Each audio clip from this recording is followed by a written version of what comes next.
À la une, la crise politique en Haïti lors d'une manifestation dans les rues de Port-au-Prince, le 14 juillet 2018. Reuters, Andrés Martínez Casares en Haïti, le professeur d'université Gabriel Errard, dans une tribune publiée par Le National, parle d'un « divorce entre pouvoir et population ». Quels sont les signes de ce divorce? Les programmes économiques et sociaux des différents dirigeants ne sont pas en phase avec les intérêts des classes défavorisées, écrit le professeur. Les projets que les autorités claironnent sur les toits semblent être individuels plutôt que nationaux. D'après Gabriel Errard, dans les joutes électorales, l'on constate que les promesses de tous ceux qui veulent s'installer dans le fauteuil rembourré du Palais national ne font pas accord avec la réalité véritable. Et le professeur de poursuivre, les problèmes de la corruption, de la faim, de la misère et de la violence deviennent de plus en plus aigus.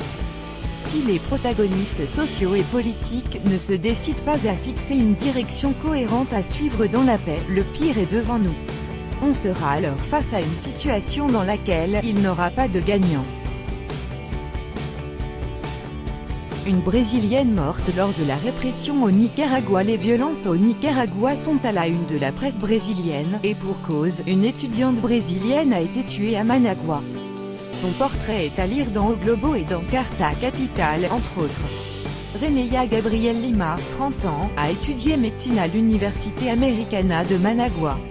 Elle a été victime de plusieurs tirs de la part de paramilitaires, écrit O Globo.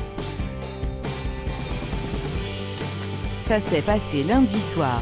Après la police, proche du gouvernement de Daniel Ortega, comme le précise Carta Capital, les circonstances de la mort de l'étudiante ne sont pas claires. Et justement, pour avoir plus d'informations sur ce drame, le Brésil a convoqué l'ambassadeur du Nicaragua à Brasilia, tout en rappelant le sien au Brésil pour consultation. Le Brésil a condamné l'aggravation de la répression et l'usage disproportionné et létal de la violence, des journalistes de plus en plus pris pour cible. Le fait qu'ils témoignent de la répression exercée sur la population ne plaît visiblement pas à tout le monde, écrit la Prensa. Ils reçoivent des menaces sur les réseaux sociaux et font l'objet d'intimidations. Des paramilitaires ont aussi tiré sur la maison d'un correspondant régional de ce journal. D'après le président de l'Association des journalistes du Nicaragua, la situation de la presse ne peut être qualifiée que de « dangereuse ». Dans son éditorial, la Prensa n'hésite pas à parler d'un terrorisme d'État. Environ 750 personnes ont été arrêtées ces dernières 24 heures au Nicaragua, écrit le journal. La révolution au Nicaragua a certes apporté des bénéfices sociaux. Mais comme d'autres révolutions dans l'histoire, à commencer par la Révolution française, le gouvernement sandiniste a sombré dans un régime de terreur, qui exerce le pouvoir en violant d'une manière flagrante les droits de l'homme. Démission surprise du sénateur Alfredo Uribe en Colombie. La classe politique bouleversée, l'ancien président Álvaro Uribe, l'un des poids lourds de la droite colombienne, a démissionné de son siège de sénateur. Il est accusé de corruption et de fraude par la Cour suprême de la justice qui a lancé des poursuites contre l'ancien président. L'enquête doit vérifier s'il a manipulé des personnes pour qu'elles témoignent contre le sénateur de gauche Iván Cepeda. C'est un coup de tonnerre, titre El Tiempo. Avec Álvaro Uribe, qui est le sénateur élu avec le plus de voix lors de la dernière élection, le Sénat perd, un roi du débat politique. Et le parti de droite, le Centre démocratique, perd, lui, son dirigeant incontesté. En se retirant du Sénat, l'ancien président souhaite être jugé devant la justice ordinaire. Dans une première réaction sur Twitter, Álvaro Uribe s'estime victime d'une manœuvre politique de la justice. La justice doit à présent prouver que les poursuites ne sont pas motivées par des considérations politiques, a écrit El Tiempo.